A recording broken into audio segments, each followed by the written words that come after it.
Hey everybody, it's been a while. This is right now January 28th, I believe, and it's been a while since I've done a property update because I'm not doing a whole lot during the winter here. But I thought I'd go ahead. I have done some things, and so I'm going to do a property update, and then at the end I'm going to do a grow house update. Just kind of try to tie it all in one because I don't have enough to do, a 10-15 minute video on everything. So I'm gonna start here. My neighbor sounds like he has a planer. He's planing down some raw logs because it's loud. So if that's coming through too much, I apologize, but I'm gonna go ahead and do the a property walk around here real quick. So anybody that has been here before with me, I'm trying to block the wind a little bit. I used to have a temporary fence basically running from the edge of the tiny house right through here, right along this line or so. Okay, and I decided to move that back, and the reason why is because this is going to get seeded this year. Now these tree stumps need to get pulled out first, and I'm going to do it with the block and tackle or snatch blocks or whatever else, and then use different trees to anchor in. So I'm going to get these up, and then once I pull these out, I'm not going to dig them out. I'm just going to pull them right straight with a pulley system and a cable, like a winch cable. So once these come out, then going to go, and I'm gonna have to put a lot of fill dirt in here. Now I wasn't going to, but we run into a problem. I have a septic tank. This is for the guest house right here where these sawhorses are at. Now the problem is, and we're gonna come over here and take a look. You see how high the ground is around this thing? There has been about a foot of dirt washout. And so I think what I'm gonna have to do, because I mean, there's just rocks and rocks and rocks through this whole area. I think because there's no grass here, no anything, it's looking like I've lost a whole bunch of dirt out of here. So I'm gonna have to get a bunch of fill dirt to put in there, but it's gonna keep washing out again. So, and my stepdad brought this up. He said, hey, why don't you put a retaining wall, because the property kind of right after this tree right over here, it drops off pretty aggressively. So I think I'm gonna have to do a retaining wall here and then tile up in here, but a retaining wall here and bring everything up and level it off, and then seed it. So I'm gonna seed out probably to this far this year because I'm not gonna be ready for a retaining wall. And then next year, put retaining wall right here. Now I had a few other ideas. One would be to put some banana trees here. And the other one is right here to make kind of a natural barrier wall, right in front of the retaining wall. Do orange trees right through here. Bitter orange though. Bitter orange, not regular orange. Regular oranges would die because we're not that warm here. But bitter oranges, because then I can use the fruit seeds as root stock to actually graft to it with clementines. So, and you can see this is all just barren right down through here. All this ground is, and that's the way it's been the whole time, except for the weeds. Tons of weeds down in here. And then that fence also, the temporary fence used to go from right here and then straight to the fence here, and you can see I moved it down here basically to the end of where I have it done, and it'll keep going down but in the future, but as of right now that's where it ends. So I got a whole lot more area here, so we're gonna walk right up here, and this is the fence that I've already done. You see a whole bunch. I also, a couple of weeks ago, my folks were on their way down, and just a second. My folks were on the way down to southern Georgia to visit my sister, and then Florida. And while they were here, if you guys remember, if you don't know, these are my blackberries, but blackberries have a tendency of spreading out of control very quickly. And so I'm like, I know, I'm gonna put them in elevated planters. The problem is picking them, because they get these really long canes, is what they're called, floor canes. And they run all the way, like I have one that starts here, goes all the way here, loops around and comes back. Well, what do I do here? Well, at first I was just having them run at this level, just really close, right above, from one right to the other. And then I'm like, hey, that's gonna be hard to harvest when they're like that. So I had another idea. And so what I did is I just drove this rebar into the ground, bring it all up, and made a wire mesh system right up top here. So all of these, they're gonna be full of fruit, by the way, next year. Right here. So now what this means is when they put on fruit and this sags a little bit, this is where this level is at right now that I'm pointing the camera. This is eye level for me. So as they put on fruit and sag just a little bit, then I'll be able to pick right in front of me. because that's the hardest part of harvesting, is getting to it. And especially when you're talking about strawberries and things like that, being bent over all day and ends up hurting your back and everything else. So why not make it easier for me and make it about eye level, so that way I don't have to bend over, I can stand up perfectly straight and harvest them that way. And we have right here, in case you haven't watched, blueberry, blueberry, blueberry.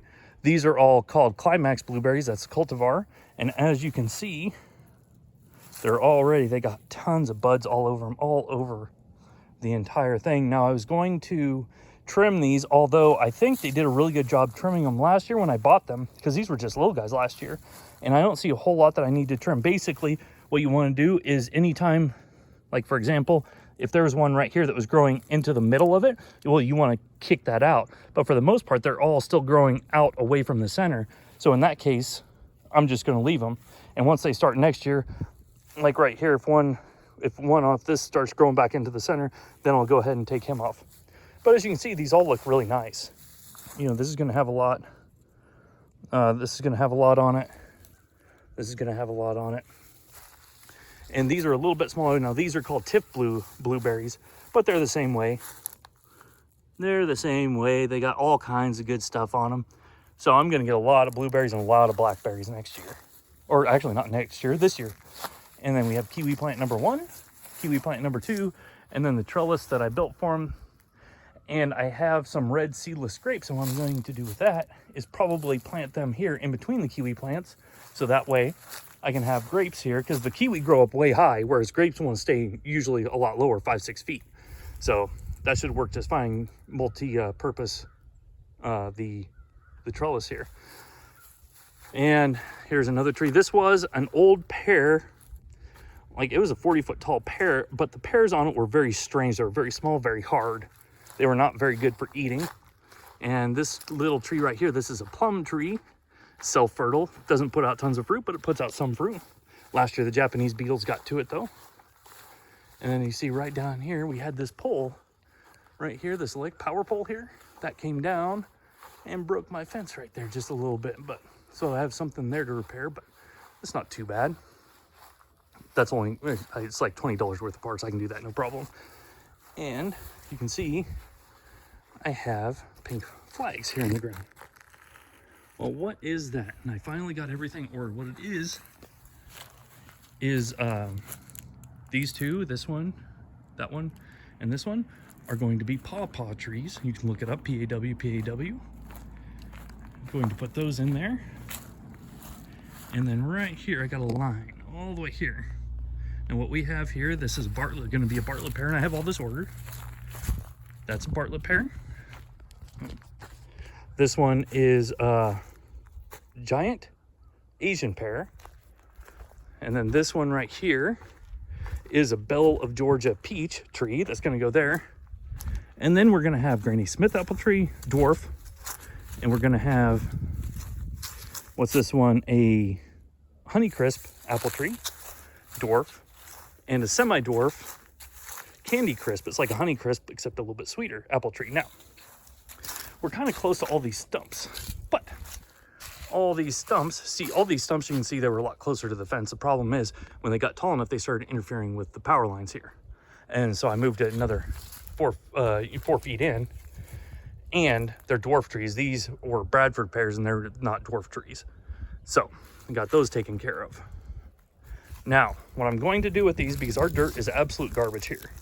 So what I decided to do is I'm going to make a 6-foot ring all the way around it of concrete, of retaining wall blocks. I'm going to look for black or like charcoal color, and I'm going to make a circle of them in those and do a stack of 3 or 4, bring it up about a foot, and then put actual nice quality dirt inside of it. Because right now, if I try to put dirt in here, this whole thing, you can't really see. This whole thing is on a slope and it just runs off.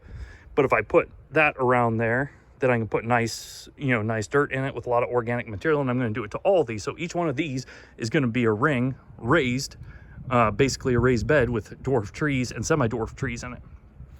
The only ones that are not dwarf that will have to be a little bit bigger are the pawpaw trees, the first 2 flags I showed you all the way down at the end. But those only naturally get up to about 20 feet tall. They're not terribly large trees, and they're really slow growing trees. So, and I'm gonna do videos when I go to pull all these out because it's really interesting. A series of pulleys and ropes and everything else, and you can just pull them out by hand. You don't actually have to, you know, cut them out or burn them out. I've seen that done. I was trying to figure out a way to do it. Seems like the best idea is just to pull them. So, and also the cheapest way, like, yeah, okay, you have to buy this stuff one time, but then after that, you have it and you can do it forever. Because the pulleys I'm looking at have grease fittings on them, so they should last forever, and they're 10 ton, 20,000 pound. And nothing new really right here. By the way, we still don't have this gate. We're using this construction gate as a temporary gate, and it's down for right now. However, we finally got it made. The aluminum gate, finally got it made, powder coated, and got it shipped. So it is on its way right now. It's leaving. It was from a family friend of ours told us about it. It's called GateCrafters.com, and he actually told us about it. And we found the design we liked, and they had a little bit of a backup, but it's ordered. It's in Tampa right now at the freight company, and it should be here this week, hopefully. So that's always good. Had a problem with Steph's vehicle not too long ago, and the guy that showed up to get it decided to take out this pole. We had to tow her car, and he accidentally hit that on the way in, but it needed to come out anyway. And then lastly, if you were paying attention to, so this is Georgia. We're at the end of January. By the way, as you can tell, it's a nice day. I'm not wearing long sleeves or anything. So, but this is the Barenbrug ryegrass that I planted back in September.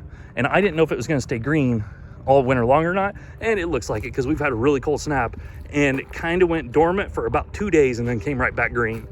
So this is really good. And this is the dog run area, so I'm all right with it being green grass. I'm hoping that it doesn't die out, because this is shaded enough during the summer that it should hopefully survive the heat here. It just takes a little bit more water. So that's the property update. Now we're going to go in and do the grow house update. All right, we are here, and one problem I did have is the oranges. I tried a couple times to get orange seeds and planting them, and I tried putting them in a paper towel, like was suggested to me. I tried a bunch of things, and if they're dried out all the way, it's just nothing came up here. There's a whole bunch of seeds in there, and nothing has come up. So I'm gonna have to try to do something else and get fresh, bitter oranges, so that way I can get the seeds. And the reason why, if you don't watch my videos, the bitter orange, because those seeds, a lot of them are naturally dwarf trees, and I want to run those. I want to get those so that way I can actually graft to them. Of, you know, my clementines and other trees that I have, I want to be able to graft to them. So nothing has come up, and I don't know if anything is going to come up. The package of seeds says it could take 30 to 60 days. I don't think so. It seems like they'll be rotted in the ground way before then, but I'm going to keep them growing until then, 30 to 60 days, before I completely call it off. So, and if you haven't looked, these 4 back here, you know, 1, 2, 3, 4. These are my clementine trees that have some new growth here, and they're looking really nice. And we have LED lights here, and then also LED lights, a different style over there. I like this style way better. And so we have clementine trees now. I lost power here a while back, and on a really cold day, and these were just fine. This one and this one were just fine. However, I'm gonna come around here. These 2 in the back, that one and that one, lost a lot of growth. You can still see all the dead ones on there. Lost a lot, and I'm like, man, I don't know, it might kill it. But if you look here, all this green is new growth again, so it didn't kill it. Either one of these, they just lost a lot of leaves, and it did kill a couple branches, but it'll be okay. Now, if we come back here and look, hang on, it started blooming again. This is clementine trees, no idea. I think it's because it got so cold in here, it simulated winter, and then when I got the power back on, then you can see here, then when I got power back on, it started blooming again. So, okay, that's fine with me. And if you've noticed, I am actually babysitting, if you want to call it that, trees, 2 Meyer lemon trees for some family friends, and the same thing happened to them. They were just all right, but this one, if you look at this guy, this is Meyer lemon now right here. This is just covered in blooms. I mean, absolutely covered in blooms. and it's root bound really bad, and I didn't know what to do. But this is one, you come over here and look at this side of it. This is all still the same one, just blooms all over the place on this thing. So I'm gonna make sure to keep it nice and, you know, the ground I'm keeping nice and moist here. Hopefully it'll put on a whole bunch of Meyer lemons for them. I was kind of hoping I could grow it tall, but they're so root bound in here. So my point was, the reason why I want to do the grafting is so that way I can graft this one to it, because it's completely root bound. And I think it's so root bound that if I try to thin it out a little bit, it might kill the plant. Well, I'd like to have a, you know, a backup plant, if you want to call it that, before I go to, you know, monkeying around with that thing. So, but this one has tons of blooms on it. Like, it has so many blooms, like it would have, what I count, there's like 70 or 80. So it could have up to 70 or 80 Meyer lemons on it, or, you know, lemons on it. So, and then over here, this guy right here, this is my Honeycrisp tree, and it's doing really nice. It's getting a little close to the light there, but I turned down the light, so it shouldn't be putting off as much heat. It is LED, but even LEDs put off a good amount of light. So this is my Honeycrisp. It's going just nuts. And then I have, this is a Resilience red grape tree, and it comes up here, and it's going all the way up this trellis, all the way up here, and it's still going up top. The only problem is now it's getting to the point where it's above the light line, so, and I can't take that light up any further. And then here's my other, this one took a little bit longer to come up, but so you have, that's the big one right back there, but then you have this grape tree, and it's just starting to grow. Before, this was growing across here, and it was taking all the light from this thing, but once I moved him out of the way, now this one has started growing too. So, and everything's looking really nice in here, and I'm gonna plant them over there by the kiwis, as I said. So, and then this is the other lemon tree. When I got this, it was only, like, it was really cut down, and now you can see it's coming way out to the side, way out to the side. It's already gotten a lot more growth to it. So, and this one's root bound too. I need to change pots for him, but again, I want to get the grafting done so I don't, just in case it doesn't survive through the repotting and the trimming of the roots, then I have another one ready to go for it. And you can see all of the, this is the other Meyer lemon tree. You can just see all the flowers over it that are getting ready to pop out. So, so that's going to be packed full. And as small as that tree is, it's going to be packed full of lemons. Like, it's going to be mostly yellow instead of green. Oh, and the other one I forgot, this guy right here. This one is my Honeycrisp. This is my Granny Smith. It's having problems with some of the leaves turning brown. I'm not really sure why. I got plenty of water to it, but then up at the top it gets pretty pretty nice up at the top there. So it's growing nice and well. And then you see all the orange tips here in case you haven't watched it before. Those are my watering nozzles all the way around. And then I have, this guy is an automatic timer to turn the LEDs on and off. And I have two sets of them, another set right here for this LED. And then the pump up here goes down to this big tub of water, and this tub of water I usually keep about 30 gallons in it, and I refill it every weekend, and the water comes up to temperature, so that way it's kind of like Florida in here, where this water is 80 degrees because it's just sitting here with my two furnaces or two heaters there, and it pulls it up and it keeps it pressurized at 55 psi, and that's an automatic watering system. As you can see, I'm only using this one zone, but I can pre-program up to 4 zones off of it, but I'm just using this one right now. And that is how everything's going in here. So everything's looking really good. I thought I was going to lose those 2 clementines in the back corner there, but they, I did lose a couple branches off of them, but they're still alive, so that's a good part. And I have been, I'm going to go ahead and get out of here. And I have been just pretty much running everything else. We're doing just a little bit outside during the winter, but as you can see, today's not that warm. It's like 55, 58 degrees here, but I mean, depending on where you're from, I'm sorry, 60 degrees here. What will be 60 degrees be in Celsius? Because I know a lot of guys from outside the country. You know what? I'm going to leave it 55 degrees because if it's good enough, if our system is good enough to put men on the moon, it's okay to use as a system. I'll go ahead and keep using it. I don't mind measuring 12ths. So hope everybody's having a good day, good weekend. And hopefully I'm going to start getting outside here more in about the next month and a half or so, and start working on a lot more. But I think I have all the trees ordered already, but they don't ship them during the winter because they'll have damage to them. But I have the trees, the pear trees, I have those 2 apple trees in there, but I have one more apple tree, the Candy Crisp, and then the pears and the peach and the pawpaw trees. They're all ordered already. they're just waiting to go once it gets a little bit warmer, because they're coming out of Stark Brothers. That's the name of the nursery, and that's coming out of, I think, Missouri. So, and Missouri is a lot colder than we are here, so they don't ship during the winter. So hope everybody's having a good weekend, and we'll see you next time.